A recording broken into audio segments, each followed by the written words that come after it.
నేడు నిమిషం యుగమైన క్షణములో కుసుమం మనసంచు తెరల పయనం నయనాల కొలనులో మది వీడదే మధురమే ప్రేమ మధురమే కన్ను కల నీడదే మధురమే ప్రేమ మధురమే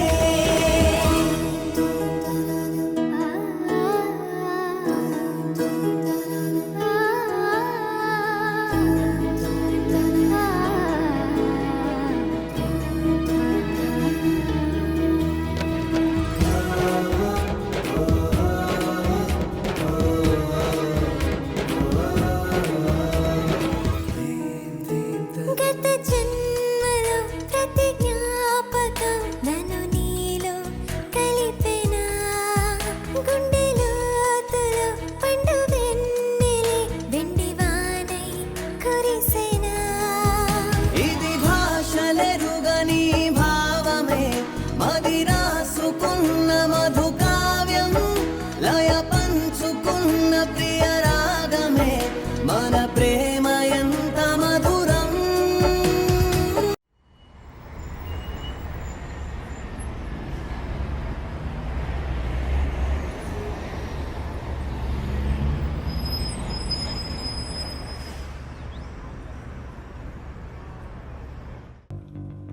అను పెళ్ళయ్యేంత వరకు నన్ను మీలో ఒకరిగా భావించి పెళ్లి పనులు చేయనివ్వండి. అదే నేను మీ నుంచి కోరుకుంటున్నాను.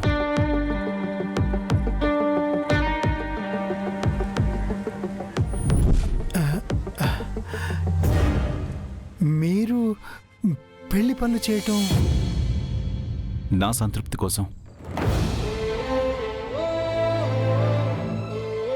కానీ సరు మీతో పనులు చేయించడం అది కరెక్ట్ కాదు సార్. అయితే మీరు నన్ను మీ ఇంట్లో మనిషి అనుకోవట్లేదన్నమాట.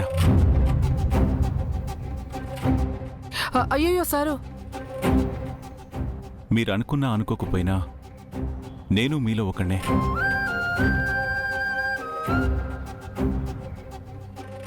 ఒకప్పుడు మీలాంటి వాణ్ణి. ఈ ప్రపంచం డబ్బులున్నవాణ్ణి దేవుళ్ళ చూస్తుంది. కానీ డబ్బులుంటే అందరూ దేవుళ్ళైపోరు. నేను మనిషిని. అందరిలా నాకు ఆనందం కలుగుతుంది, ఆకలేస్తుంది, కోపం వస్తుంది. నాకు ఇష్టం, ప్రేమ.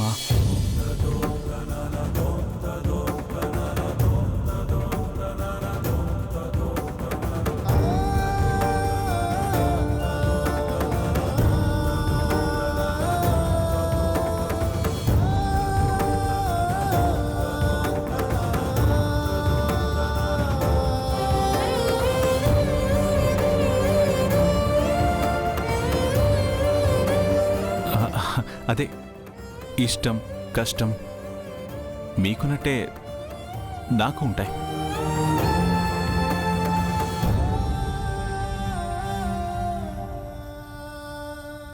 డబ్బులోనే సంతోషం ఉందనుకుంటే ఈ ప్రపంచంలో ధనవంతుల కన్నీళ్లుండవు.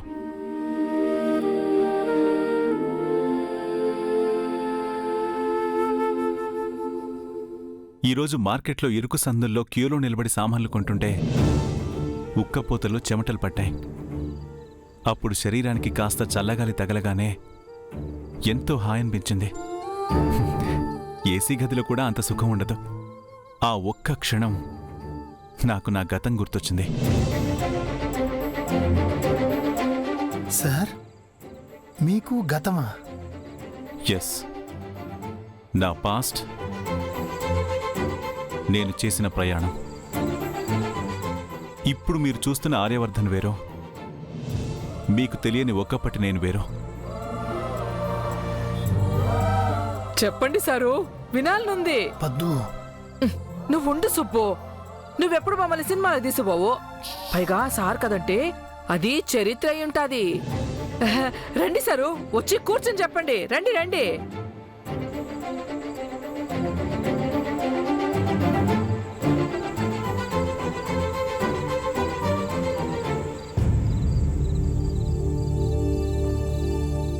ఒకప్పుడు నేను శ్రీమంతుణ్ణి కాదు, చాలా పేదవాణ్ణి. ఇలాంటి బస్తీలోనే ఉండేవాణ్ణి.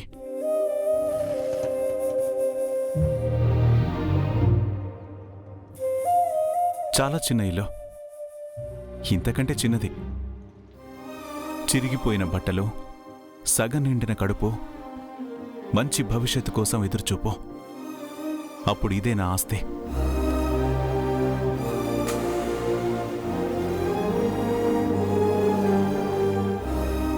బస్తీలో అంతా కలిసిమెలిసి ఉండేవాళ్ళం, గొడవలు పడేవాళ్ళం.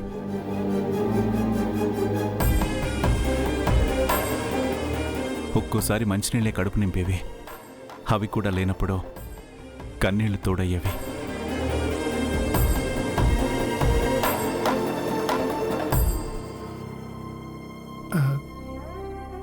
ఇప్పుడు ఇంత గొప్పవారు అప్పుడు అంతలా కష్టపడ్డారు అంటే నమ్మబుద్ధి కావట్లేదు సార్. అప్పుడప్పుడు నాకు కూడా అలాగే అనిపిస్తుంది. కానీ ఆ టైంలో నేను ఒకటి బలంగా అనుకునేవాణ్ణి. పేదవాడిగా పుట్టడం తప్పు కాదు, పేదవాడిగా చనిపోవడం తప్పు అని.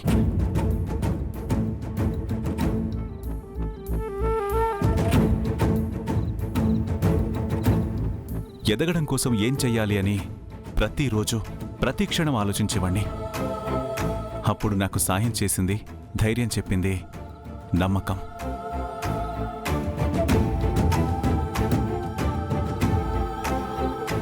నా మీద నాకున్న నమ్మకం, ఏదో ఒక రోజున నేను అనుకున్నది సాధిస్తాననే నమ్మకం.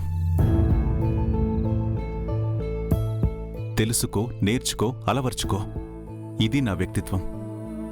సనత్ నగర్ బస్తీలో ఉండేవాళ్ళం. ఆ పక్కనే బాలానగర్లో బీరువాల ఫ్యాక్టరీ ఉండేది. నేనందులో పనిచేసేవాణ్ణి. నైట్ షిఫ్ట్లో పని, పగలు కాలేజీలో చదువు. బీరువాల ఫ్యాక్టరీలోనా? ఇప్పుడు అందులో పనిచేసే వాళ్ళు ఎవరన్నా మీకు తెలిసినా సారు? మా బీరువా పాతదైపోయింది, అది ఇది ఇచ్చేసి కొత్తది తెచ్చుకుందాం.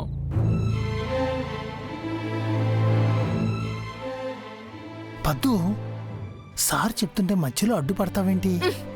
పర్వాలేదు. అయినా ఇప్పుడు ఆ ఫ్యాక్టరీ మూతపడిపోయింది. అయ్యయ్యా, మూసేసిండారా? అవును, ఏవో కారణాలతో ఆ ఫ్యాక్టరీ ఓనర్ సూసైడ్ చేసుకున్నాడు. రన్ చేసేవాళ్ళు లేక ఫ్యాక్టరీ మూతపడిపోయింది. నా జాబ్ పోయింది, చదువు ఆగిపోయే పరిస్థితి వచ్చింది. అప్పట్లో పార్థసారథి అని నాకు ఫ్రెండ్ ఉండేవాడు. వాడు నాకు పేపర్ బాయ్ పని కల్పించాడు. మీరు ఇంటింటికి తిరిగి పేపర్ వేసేవారా సార్? అవును. ఆ తర్వాత పేపర్ డిస్ట్రిబ్యూటర్ అయ్యాను. దాంతో చదువు కంప్లీట్ అయిపోయింది. ఒక పెద్ద కంపెనీలో జాబ్ వచ్చింది. Exports and imports, manufacturing, business ఇవన్నీ ఒకటొకటిగా వంటపట్టాయి. ఒక్కో మెట్టు పట్టుదలగా ఎక్కాను.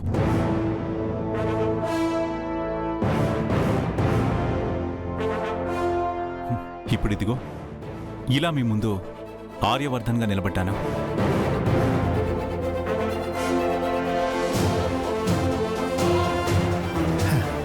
ఈ స్థాయికి రావడానికి ఎంతగా కష్టపడ్డారు సార్? నా కష్టానికి అవకాశాలు తోడయ్యాయి. వచ్చిన ఏ అవకాశాన్ని వదలలేదు. కష్టపడి ప్రతి అవకాశాన్ని అందుకున్నాను. అందుకే చెప్తుంటాను, అవకాశం రావడం కష్టం, వస్తే మాత్రం వదలొద్దు, జస్ట్ గ్రాబ్ ఇట్ అని. ఏ విషయంపైనైనా శ్రద్ధ పెట్టి ఏకాగ్రతతో ప్రణాళికాబద్ధంగా కష్టపడితే జరగని పనంటూ ఏది ఉండదు. నా లైఫ్లో ఇప్పటి వరకు నేను అనుకున్న పని ఏది ఆగలేదు.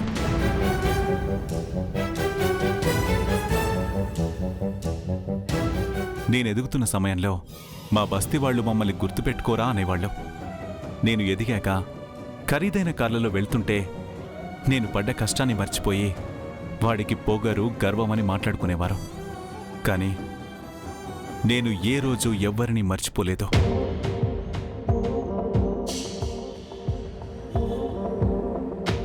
మరిచిపోను కూడా.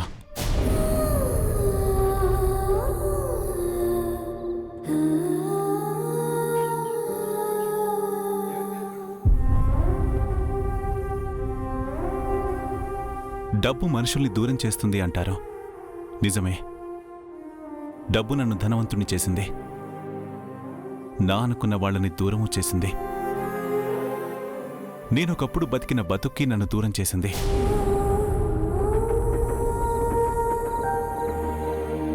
అను ఇచ్చిన పార్టీలో మళ్ళీ నేను నా పాత లైఫ్ స్టైల్ని చూశాను.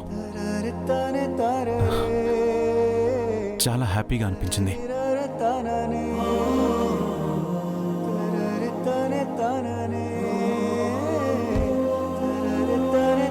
అను నుంచి మీ నుంచి నాకు బస్తీ పరిచయం అయింది. ఇక్కడ చాలా సంతోషంగా ఉంది. అందుకే అను పెళ్ళయ్యే వరకు ఇక్కడే ఉండి పెళ్లి పనులు చేస్తూ ఆ సంతోషాన్ని అనుభవించాలనుకుంటున్నాను.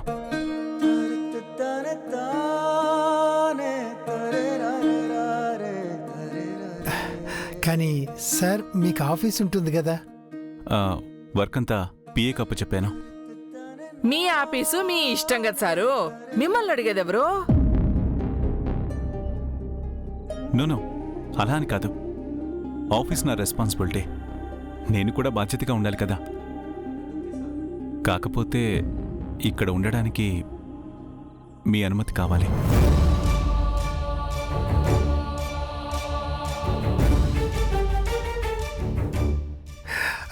అయ్యో సార్, అంత పెద్ద మాట ఎందుకు? ఇది మీ ఇల్లే అనుకోండి. Thank you. అవును సారు, మీరేం చెప్తే అది మేము వింటాం. కానీ ఒక కండిషన్.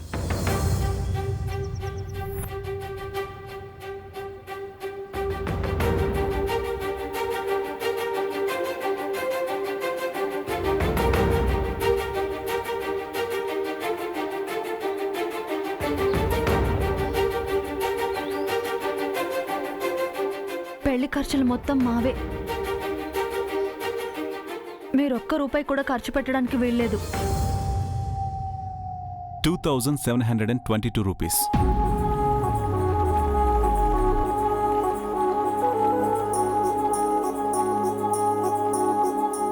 నేను తీసుకొచ్చిన ప్రొవిజన్స్కైన ఖర్చు.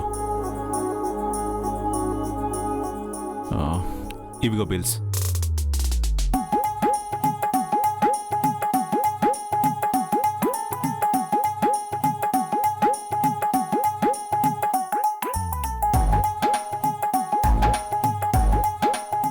మిగతా 2 రూపాయలు.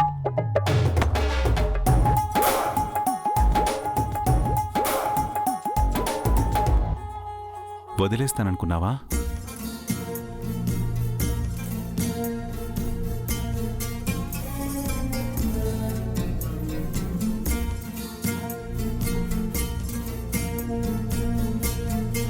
అదే నువ్వు చెప్పిన మాటే, 2 రూపాయలకి చాలా పవరుంది గురు అని.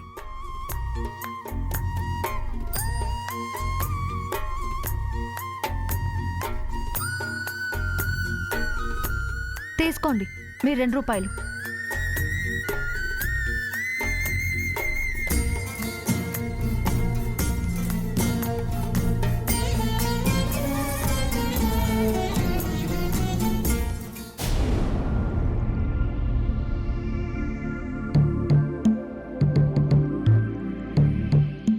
ఏంటను?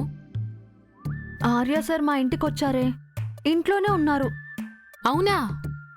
నా పెళ్లి పనులన్నీ సారే చేస్తారంట. పైగా పెళ్లికి కావలసిన సామాగ్రి అంతా తీసుకొచ్చారు. వావ్, అయితే ఇది పక్కా డీడీఎల్జేనే. ఏంటి? లే జాయింగే లే జాయింగే దిల్వాలే దుల్హనియా లే జాయింగే లే జాయింగే. అందులో షారుఖ్ ఖాన్ కూడా ఇంతేనే. కాజల్ పెళ్లి కోసం వచ్చి కాజల్ని లేపుకెళ్ళిపోతాడు. అది సినిమానే. యా, ఈ స్టోరీ కూడా సినిమా లాంటిదే. ఇంట్రెస్టింగ్ గా ఉంది.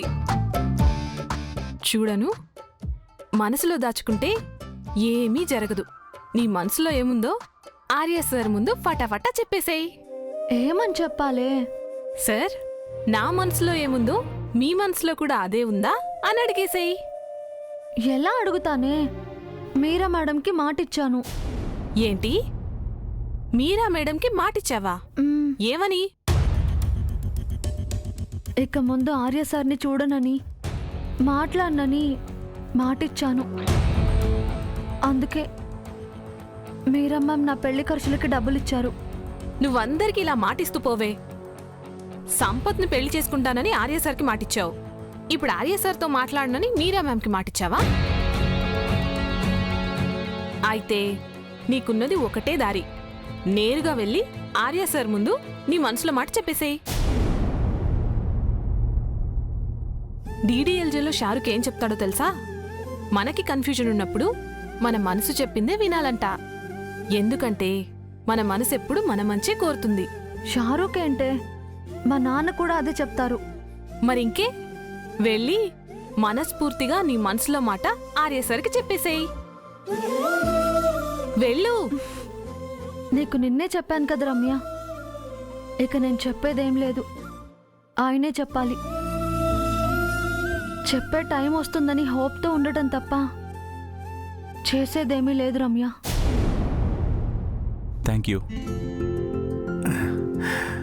సారు, నేను చేసే ఈ సొంటి కాపీకి మా బస్తీలో చాలా మంది అభిమానులుండారు. అది నేను కూడా ఒప్పుకుంటాను సార్. నా పెళ్లి చూపుల్లో అది ఇచ్చిన ఈ సొంటి కాఫీ తాగే దాన్ని ఓకే చేశాను. అక్కడ పడిపోయాను సార్. మళ్ళీ ఇప్పటిదాకా లేవలేదు. సుబ్బు, ఆ, ఆ, సార్, ఇంతకీ ఈ కాఫీ ఎలా తాగాలో తెలుసా మీకు? బాగా తెలుసు. చేతికి స్పర్శ, కంటికి రంగు, ముక్కుకి వాసన, నాలుకకు రుచి. ముఖ్యంగా మనం ఈ కాఫీ తాగుతున్నట్టు చెవికి శబ్దం వినపడాలి. వారే వా, మీకెలా తెలుసు సార్? తెలుసు.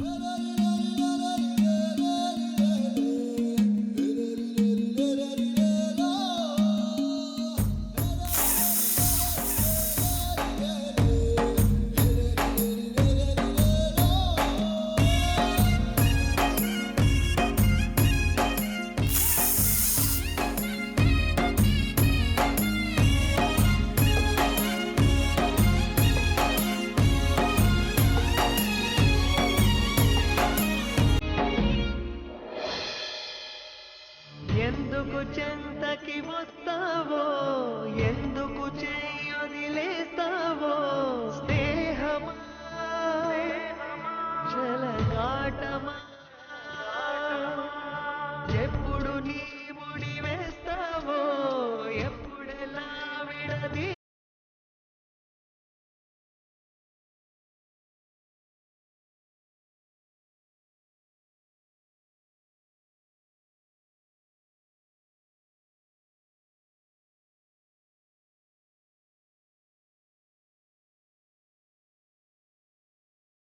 ఇది ఇయ్యండి.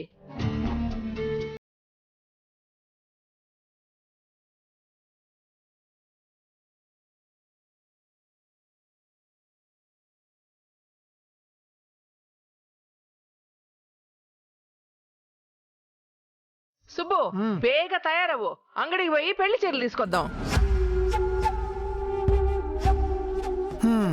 నేను కూడా రావాలా? నువ్వు రావన్లే, ఇంట్లోనే ఉండు. నేను ఆర్య సరిపోయి చీరలు తెస్తాం.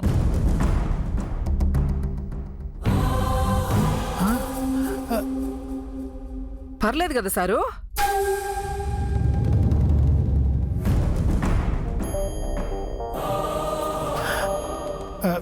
పద్దు, ఆర్య సార్ ఎంత పెద్దవారు. అలాంటి ఆయన ఆ షాప్కి వస్తే అక్కడ ఎంత హడావుడవుతుందో తెలుసా? ఏం కాదులే సారు, ఇందాక మార్కెట్కి పోయి ఇచ్చినారు కదా, ఏమన్నా అయిందా?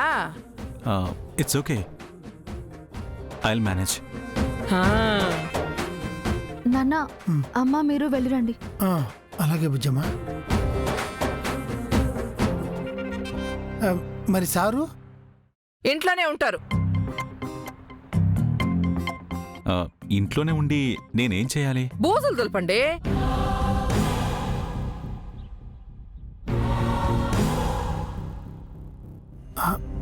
పత్తు, ఏంటే ఆర్య సార్తో బూజులు దులిపిస్తావా? అంటే ఆ రోజు ఫ్రిడ్జ్ రిపేర్ చేసిండారు కదా, అట్నే.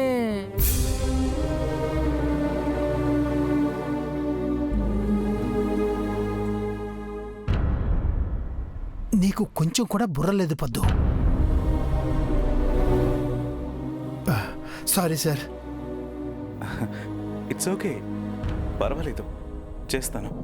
అయ్యో సార్, మీరు చేస్తానంటున్నారు కదా, మీరు వెళ్ళిరండి.